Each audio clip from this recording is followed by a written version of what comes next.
काशीवासियों को होली पर मिलेगी राहत। दिन में 3 बार होगी जलापूर्ति, कंट्रोल रूम से निगरानी। अब की बार होली पर 25 मार्च को अतिरिक्त जलापूर्ति की जाएगी। सामान्य दिनों में सुबह और शाम को जलापूर्ति होती है, लेकिन इस बार सुबह और शाम के अलावा दोपहर में भी जलापूर्ति की जाएगी। निगरानी के लिए 24 घंटे कंट्रोल रूम का नंबर 8935000976 एक्टिव रहेगा। जलापूर्ति के लिए शहर के हर जोन को अलर्ट मोड पर रखा गया है।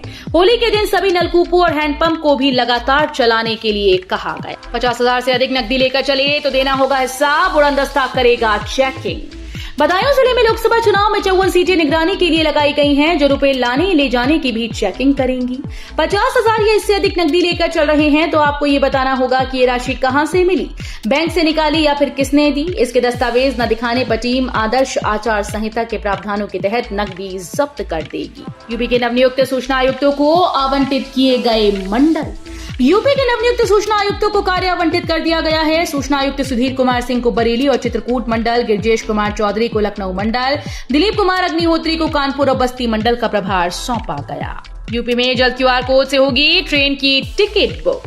जल्द ही किसी को अब रेलवे स्टेशन पर आरक्षण टिकट या सामान्य टिकट के लिए पैसे खोलने के लिए भटकना नहीं पड़ेगा। पिछले 1 साल में क्यूआर कोड स्कैन करके पेमेंट में बढ़ोतरी हुई, उसे देखते हुए अब रेलवे ने भी खुद को बदलने का फैसला किया है।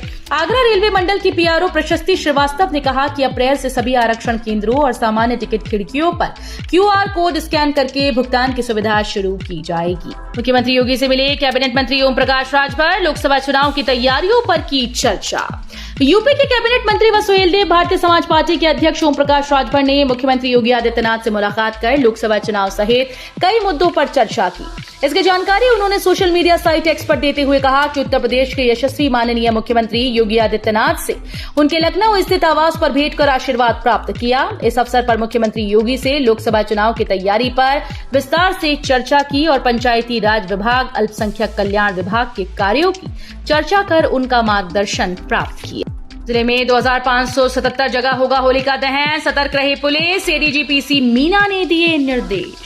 बरेली में एडीजी जोन पीसी मीना ने सोमवार को पुलिस लाइन में पुलिस अफसरों के साथ बैठक कर होली और रमजान पर सुरक्षा बंदोबस्त दुरुस्त रखने के निर्देश दिए। उन्होंने बताया कि बरेली जिले में 2577 होलिका दहन होने हैं, 64 जुलूस निकाले जाने हैं। लोकसभा चुनाव भी नजदीक है, इसलिए अफवाहों पर भी गौर करके कानून व्यवस्था दुरुस्त करनी होगी। यूपी बोर्ड परीक्षा की कॉपीज का मूल्यांकन ठप, सोनभद्र में हड़ताल पर टीचर। मुजफ्फरनगर में शिक्षक धर्मेंद्र कुमार सिंह की गोली मारकर हत्या किए जाने से शिक्षक संघ उग्र हो गया। सोमवार को जिले के माध्यमिक शिक्षकों ने बोर्ड परीक्षा की उत्तर पुस्तिकाओं का मूल्यांकन कार्य ठप कर दिया है। कार्य बहिष्कार कर दोनों मूल्यांकन केंद्रों पर जमकर नारेबाजी की। आरोपी पुलिसकर्मी पर सख्त कार्रवाई और मृतक के परिजन को आर्थिक सहायता उपलब्ध कराने की मांग की। कानपुर नगर में पहली बार 55,000 युवा मतदाता करेंगे मतदान।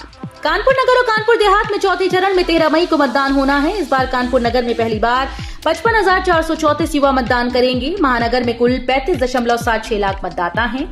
इनमें शहर के 16.52 लाख मतदाता हैं। चुनाव आयोग की अधिसूचना जारी होने के साथ ही चुनाव प्रचार प्रसार सामग्रियों पर भी रोक लग गई है। नगर पालिका प्रशासन सहित सभी नगर पंचायतों में अधिकारियों और कर्मचारियों की टीम होर्डिंग्स और बैनर हटाने में जुट गई। पनकी पावर प्लांट का बॉयलर चालू, 15 से हो सकता है बिजली उत्पादन, 30 दिन चलेगी प्रक्रिया। मतदान से पहले पनकी पावर प्लांट में बिजली का उत्पादन शुरू हो सकता है। प्लांट के बड़े बॉयलर को रविवार को चालू किया गया। ये प्रक्रिया करीब 3 माह तक चलेगी। पनकी में 660 मेगावाट क्षमता का पावर प्लांट तैयार किया गया है। मोहद्दीपुर, पैडलीगंज, रिंग रोड समेत इन सड़कों पर भर सकेंगे फर्राटा। गोरक्षनगरी की 3 और सड़कें अगले माह तैयार हो जाएंगी। इससे काफी हद तक शहरवासियों को जाम से निजात मिलेगा। इसमें से देवरिया बाईपास स्थित वाणिज्य कार्यालय से नौकायन होते हुए चिड़ियाघर तक बनने वाली 4 लेन लगभग तैयार है। वहीं मोहद्दीपुर से पैडलीगंज रिंग रोड पर भी केवल एक पुलिया निर्माण का काम बाकी है। जागृति विहार एक्सटेंशन में 132 पीएम आवास के लिए करें पंजीकरण। मेरठ में प्रधानमंत्री आवास योजना शहरी के अंतर्गत जागृति विहार एक्सटेंशन में निर्मित 132 मकान के लिए आवास विकास ने पंजीकरण शुरू कर दिए। सोमवार से बैंक में फॉर्म उपलब्ध कराए जाएंगे। इन आवास की कीमत करीब 6 लाख रुपए है, जिसके लिए केंद्र व प्रदेश सरकार अनुदान देगी और लाभार्थी को करीब 3.33 लाख रुपए ही खर्च करने होंगे।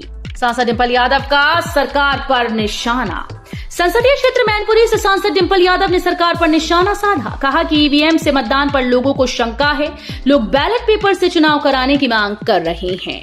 यूपी के जिले की 2 विधानसभा सीटों के पोलिंग बूथ्स में सबसे ज्यादा बदलाव। केंद्रीय चुनाव आयोग ने इस बार बहुमंजिला इमारतों और आवासीय कॉलोनीज में निवास करने वाले वोटर्स का खास ख्याल रखते हुए उनके आवासीय परिसरों में पोलिंग बूथ बनवाए हैं।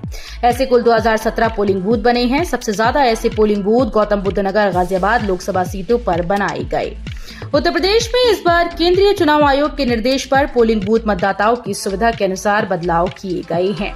सबसे ज्यादा बदलाव गौतम बुद्ध नगर लोकसभा सीट पर हुए।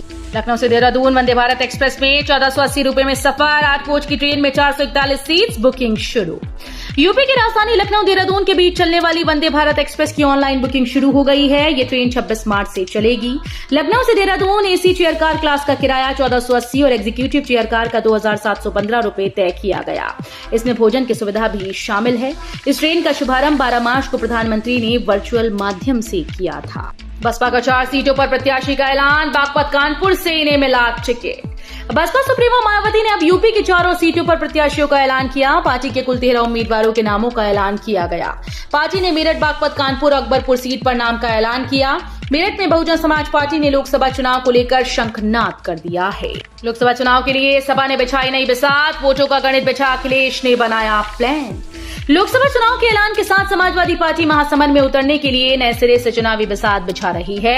इस बार उसने 40% से ज्यादा वोट पाने का लक्ष्य रखा। 2 साल पहले विधानसभा चुनाव में उसने 32.06% वोट पाए थे। अब इसमें करीब 8% की बढ़ोतरी के लिए सपा ने माइक्रो लेवल पर जाकर अपने वोटर्स को साधने की रणनीति बनाई। लोकसभा चुनाव में महिलाओं को टिकट देने के सवाल पर होगी दलों की परख, भाजपा सबसे आगे। महिलाओं की भागीदारी परखने का वक्त आ गया है। किस दल ने कितनी महिलाओं को टिकट वितरण में जीत का आधार माना, इसकी परख अब जल्द होगी। Bharatiya Janata party, Samajwadi party, Bahujan Samaj party व कांग्रेस, इन 4 प्रमुख दलों की सूची में महिला प्रतिनिधित्व से साफ होगा कि किसने महिलाओं को टिकट देने में उत्साह दिखाया है। किसान निधि योजना का लाभ लेने वाले 2 करोड़ किसानों को मिलेगा इस खास योजना का भी लाभ। किसान कल्याण मंत्रालय का कहना है कि लगभग 9 करोड़ से ज्यादा किसान सम्मान निधि योजना का लाभ ले रहे हैं और अब मंत्रालय चाहता है कि सभी 9 करोड़ किसान जो भी किसान सम्मान निधि का लाभ ले रहे हैं उनको किसान क्रेडिट कार्ड योजना का भी लाभ मिले।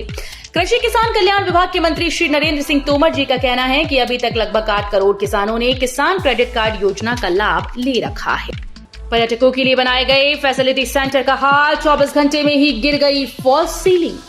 ताजमहल आने वाले पर्यटकों की सुविधा के लिए शिल्पग्राम में 10 लाख रुपए की लागत से बने सुविधा केंद्र की फाइबर शीट की फॉल्स सीलिंग उद्घाटन के 24 घंटे भी नहीं चली। इसके कई टुकड़े गिर गए। गनीमत रही कि उस वक्त सेंटर में कोई पर्यटक मौजूद नहीं था। हालांकि एडीए घटना से ही इनकार कर रहा है। शाम को फॉल्स सीलिंग गिर पड़ी। केंद्रीय राज्य मंत्री एसपी सिंह बघेल और मंडलायुक्त ऋतु माहेश्वरी ने इस केंद्र का उद्घाटन किया था। होली पर कैसा रहेगा यूपी का मौसम, अगले 2 दिनों में बारिश के आसार। लखनऊ मौसम विज्ञान केंद्र के वरिष्ठ वैज्ञानिक मोहम्मद दानिश के मुताबिक होली के दिन की शुरुआत तेज धूप के साथ होगी। मौसम साफ रहेगा। त्योहार के दिन चिलचिलाती धूप लोगों को गर्मी का एहसास कराएगी। आने वाले शनिवार रविवार तक तापमान में 1 से 2 डिग्री सेल्सियस की बढ़ोतरी होने की संभावना है। नसबंदी के बाद कुत्ते हुए खूंखार, इस शहर में बढ़ गए हमले, लोगों को दौड़ा रही। इलाहाबाद दक्षिण के तमाम मोहल्लों में कुत्तों से दहशत है। राह चलने वालों को कुत्तों के दौड़ाने और काटने की खबरें आती रहती हैं। मीरापुर, हर्षवर्धन नगर, कल्याणी देवी चौक, गंगादास, दरियाबाद में ऐसे कुत्ते लोगों और बच्चों पर हमला कर रहे हैं जिनकी हाल ही में नसबंदी हुई है।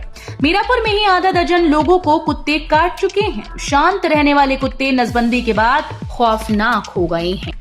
50 साल बाद नहीं दिखेंगे कल्याण मुलायम के दांव, लोकसभा चुनाव में नहीं दिखेगी अजीत सिंह की हुंकार।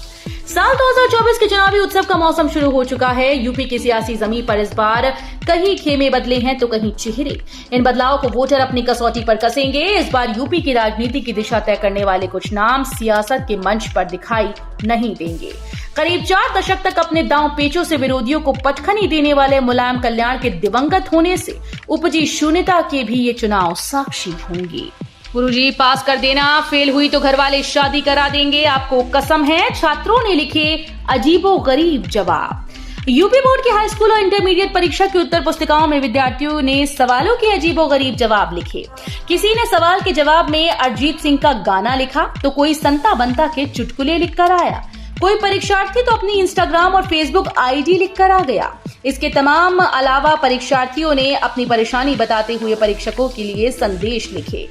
इन संदेशों को पढ़कर परीक्षक मूल्यांकन कक्ष में जमकर ठहाके लगा रहे हैं। कोई लिखता है कि अगर फेल हुई तो घर वाले शादी करा देंगे, इसलिए पास होना जरूरी है। सीयूईटी यूजी के शेड्यूल में कोई बदलाव नहीं। केंद्रीय विश्वविद्यालयों में अंडर ग्रेजुएट कोर्सेज के लिए कॉमन यूनिवर्सिटी प्रवेश परीक्षा सीयूईटी यूजी 2024 के लिए आवेदन की प्रक्रिया चल रही है। योग्य उम्मीदवार 26 मार्च 2024 तक रजिस्ट्रेशन कर सकते हैं। ऐसे में उम्मीदवारों में लोकसभा चुनाव को देखते हुए परीक्षा की तारीखों को लेकर कंफ्यूजन बना हुआ है। लोकसभा चुनाव के कारण पहले कहा जा रहा था कि इनकी तारीखों में बदलाव हो सकता है। यूजीसी के चेयरमैन ने कहा है कि कॉमन यूनिवर्सिटी एंट्रेंस टेस्ट 3 मई से 15 मई तक आयोजित किए जाएंगे। यूएस का तीसरा सबसे बड़ा स्मार्टफोन निर्यातक बना भारत। अमेरिका को स्मार्टफोन निर्यात करने के मामले में भारत तेजी से आगे बढ़ता जा रहा है। चालू वित्त वर्ष के शुरुआती 9 महीनों में भारत का अमेरिका को स्मार्टफोन निर्यात 253.70% से बढ़कर $3.53 अरब पर पहुंच गया। ऐसे में भारत, चीन और वियतनाम के बाद यूएस को सबसे ज्यादा स्मार्टफोन निर्यात करने वाला देश बन गया है।